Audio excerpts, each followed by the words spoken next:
Olá, pessoal! Nesse vídeo, nós vamos estudar quais são as condições de contorno, os tipos de condições de contorno que são utilizadas para resolver os problemas de transferência de massa.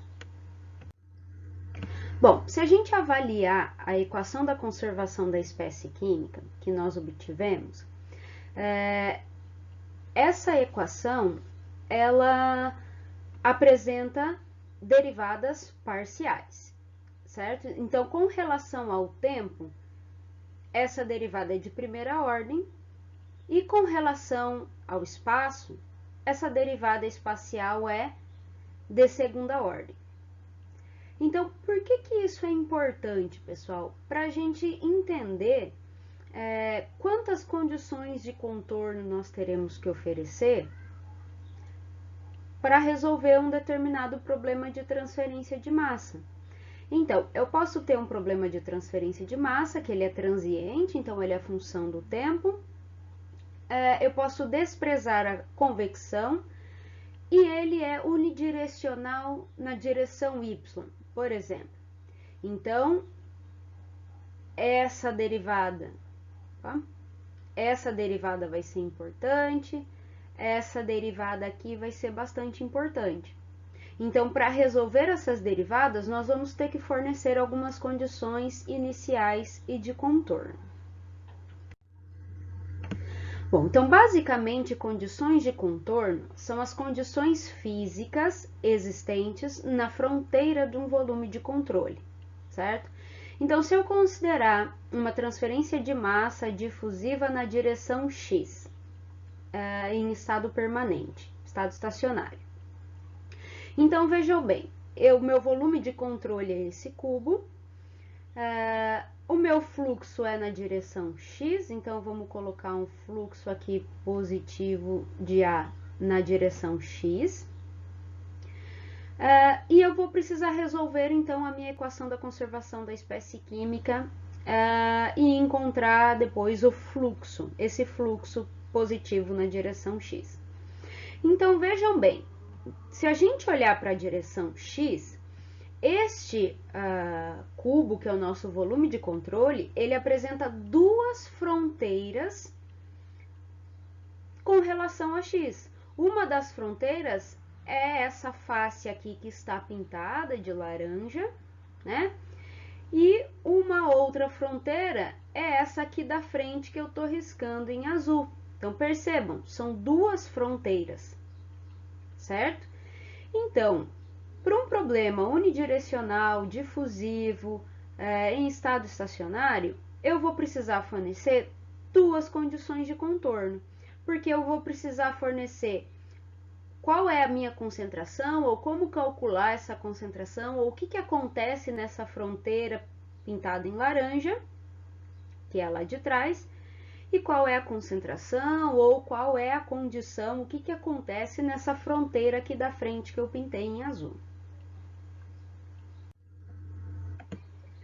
Então, falando de transferência de massa transiente, ou seja, eu tenho uma variação da concentração, que é a minha principal variável, com relação ao tempo, então, lá a equação da conservação da espécie química é de primeira ordem com relação ao tempo. Então, a gente chama essa condição que a gente fornece com relação ao tempo, nós chamamos de condição inicial, certo? Que é a concentração mássica ou molar no início do processo de transferência de massa. Então, no tempo zero, qual é a minha condição naquele sistema, naquele volume de controle? Qual é a concentração inicial ali, antes de iniciar o processo de transferência de massa? Então, eu forneço aqui, eu sei, geralmente a gente conhece a condição inicial antes do processo de transferência de massa, então a gente diz que a concentração no tempo zero é igual a um ρ0, por exemplo. Então, para o tempo, é uma condição que a gente vai fornecer, né, porque a nossa equação parcial é de primeira ordem, e ela é chamada, então, de condição inicial. Com relação ao espaço, pessoal, então, vai depender de como se dá essa transferência de massa. né? Vai depender em quais direções que essa transferência de massa ocorre. Então, com relação ao espaço, nós observamos que na equação da conservação da espécie química, nós temos equações parciais de segunda ordem, certo? Então, nós teremos que, para cada direção, então, por exemplo, para um sistema aqui cartesiano, nós temos a direção x, y e z. Então, para cada direção, como a gente viu anteriormente, nós teremos que fornecer duas condições de contorno, ou seja, dizer o que acontece em duas fronteiras, certo? Que delimitam esse volume de controle em cada uma das direções, certo? Então, você tem duas condições de contorno para x, duas condições de contorno para y e duas condições de contorno para z. Claro que mudando a geometria, né? A gente vai mudar também a gente muda também as nossas variáveis, né? Vamos ver um exemplo. Então, nesse exemplo, pessoal, ele diz: quantas condições de contorno iniciais devem ser oferecidas para resolver um problema de transferência de massa transiente, tridimensional e cilíndrico? Então, vejam bem, ele é transiente, então ele é função do tempo, e o fluxo é tridimensional, só que agora a geometria cilíndrica. Então, para o tempo é uma condição que é chamada de condição inicial, então vai ser uma condição para o tempo, duas condições para a direção radial, duas condições de contorno para a direção φ e duas condições de contorno para a direção z. Então, ao total, as condições que eu preciso fornecer, duas mais duas mais duas, mais uma condição para o tempo. Então, vamos aos tipos de condições de contorno que são utilizadas. Bom, primeira coisa, a mais simples de todas, é o que a gente chama de condição de primeira espécie, que é quando eu conheço qual é a minha concentração. Muito simples, eu medi a partir de alguma análise, ou é conhecida essa concentração em uma determinada fronteira. Então, por exemplo, na fronteira em x igual a zero, eu conheço a minha concentração máxima, que é um ρAx, ou se for em termos de concentração molar, CaX, ou se for em termos de fração mássica, WaX, ou se for em termos de fração molar, YaX. Ou seja, todos esses valores aqui são valores conhecidos, certo? A gente só vai aplicá-las na nossa resolução da equação da conservação. Bom, dentro desse tipo de condição de contorno, a gente pode não necessariamente ter o valor da concentração ou da fração molar, mas a gente pode ter variáveis que nos permitam calcular esta concentração ou essa fração molar. Por exemplo, se no meu sistema eu tiver uma fase gasosa ideal, eu posso usar a lei de Dalton, né? Se eu conhecer a pressão de ar na superfície e a pressão total, eu posso calcular a minha fração molar em uma determinada fronteira ou numa determinada superfície, né? Fazendo a pressão de ar na superfície dividido pela pressão total. Se a minha fase for líquida, uma fase líquida ideal, então eu posso usar a lei de Raoult, né? Para calcular a minha fração molar numa determinada fronteira. Passando essa pressão de vapor dividindo, então vai ser a pressão de ar na superfície dividido pela pressão de vapor de ar. E se eu tiver um equilíbrio líquido-vapor ideal, eu posso usar a lei de Raoult-Dalton, né? Correlacionando essas duas equações, né? Porque se eu igualar as duas equações, PAS tem que ser igual a PAS.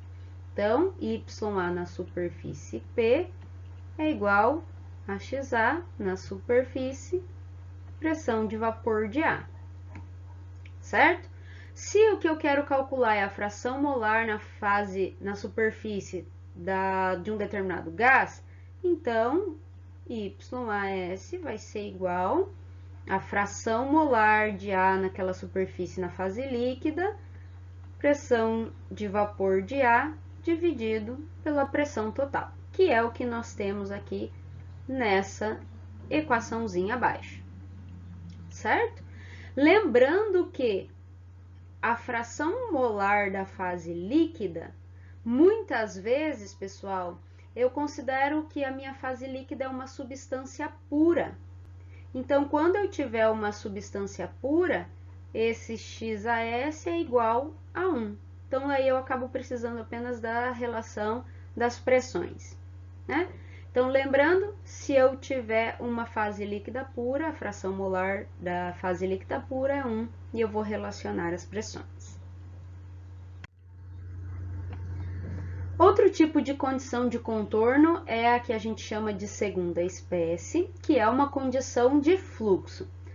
Ou seja, pessoal, eu não sei exatamente qual é a concentração naquela fronteira, eu não sei como calcular diretamente para achar essa concentração ou essa fração molar, mas eu sei qual é o fluxo, ou eu sei como calcular o fluxo, qual é a relação de fluxo que está acontecendo naquela fronteira. Então, por exemplo, olhando para essa figura, então nós temos uma superfície aqui, uma placa parada, e eu tenho um ar escoando através desta superfície, certo? Então, considerando que eu tenho diferença de concentração de CA no fluido e o CA nessa superfície, então vai ter transferência de massa na direção, dependendo se CA na superfície for maior que CA infinito, então nós teremos um fluxo na direção do fluido, né? Pessoal, então o que acontece aqui? O que eu posso dizer? Eu não sei qual é essa concentração nessa superfície aqui. Vamos dizer que essa é uma superfície S, né? Eu não sei qual é a concentração ali, mas eu sei que todo ar que chega nessa superfície por difusão vai ser perdido para esse fluido por convecção, certo? Ou seja, eu posso igualar o fluxo difusivo como o fluxo convectivo. Então, a lei de Fick eu posso usar para calcular a difusão e, pegando ali a origem da lei de resfriamento de Newton, eu posso trazer ela para transferência de massa para calcular o fluxo de convecção, certo? Ou seja, difusão é igual a convecção. Então, considerando o fluxo unidirecional, né? Então, eu posso dizer que o D efetivo, a difusividade nesse sólido, vezes o gradiente de concentração. Então, se eu quero saber, o balanço é na superfície, eu quero saber qual é a concentração na superfície Z. Aqui na figura tá S, né? E aqui tá 0. Né? Então, vamos considerar que ao invés de S aqui, a gente tem Z igual a 0. Né? Então, isso vai ser igual ao fluxo convectivo H. Então, lembrando que esse H é o H de massa, então é o HM. E a diferença de concentração, CAS menos CA infinito, certo? E eu posso resolver este balanço aqui para achar a concentração nessa superfície. Então, eu não sei exatamente qual é a concentração, mas eu sei que é uma condição de fluxo. Eu sei o que acontece com os fluxos nessa superfície. Outro caso também que é chamado de condição de fluxo, pessoal, é quando eu tenho uma superfície impermeável para a transferência de massa, certo? Então, vamos supor que eu tenho uma transferência de massa de A nessa direção aqui, certo? Então, o A está se difundindo na direção crescente de X, certo? Então, quando A chega nessa superfície aqui, então aqui em X igual a delta, então vamos dizer que essa superfície ela é impermeável ao A, ou seja, o A não penetra nessa superfície, certo? Então, o que acontece com o fluxo? Vamos dizer que esse meu meio aqui entre essas duas paredes é estagnado, então o ar está se difundindo através desse meio. Quando atinge essa superfície, o fluxo não continua para dentro, o fluxo cessa. Ou seja, tudo que chega nessa superfície x igual a delta por difusão é igual a zero, porque o fluxo não continua, não penetra essa superfície. Então, eu peguei aqui a lei de Fick da difusão. Então, tudo que chega por difusão até aquela superfície vai ser igual a zero, ok? Outro tipo de condição de contorno que agora é específico para a transferência de massa e que pode acontecer, pessoal, é quando eu tenho uma reação química acontecendo na superfície. Nesse caso, pessoal, então percebam que eu vou ter uma reação que ela acontece apenas quando ela atinge uma determinada superfície. Isso ocorre, por exemplo, quando eu tenho uma reação que ela é catalisada por um catalisador sólido, né? Então, aqui eu tenho o meu catalisador, né? Vamos dizer que o A está se difundindo na direção crescente de Z, então perceba que eu coloquei o Z agora a direção aqui positiva para baixo, para manter o fluxo de A positivo. Então, se o A está se difundindo na direção positiva de Z, significa que esse fluxo vai ser positivo, tá? Só por isso que eu desenhei assim. Mas não necessariamente precisava ser colocado Z nessa direção. Então, pessoal, o A, se eu tiver um meio estagnado aqui, então o A vai se difundir e quando ele atingir a superfície do catalisador, ele vai se decompor em B, certo? Ou seja, acontece uma reação química aqui nesse Z igual a delta, certo? Nesta superfície aqui. Então, como eu vou descrever esta reação química? Por exemplo, essa reação, vamos supor aqui, que ela é uma reação de pseudo primeira ordem A dando B. Pode ser de pseudo segunda ordem, enfim, qualquer tipo de reação química. Estou usando essa como exemplo. Então, pessoal, o fluxo difusivo de A, então A está se difundindo até atingir a superfície Z igual a delta.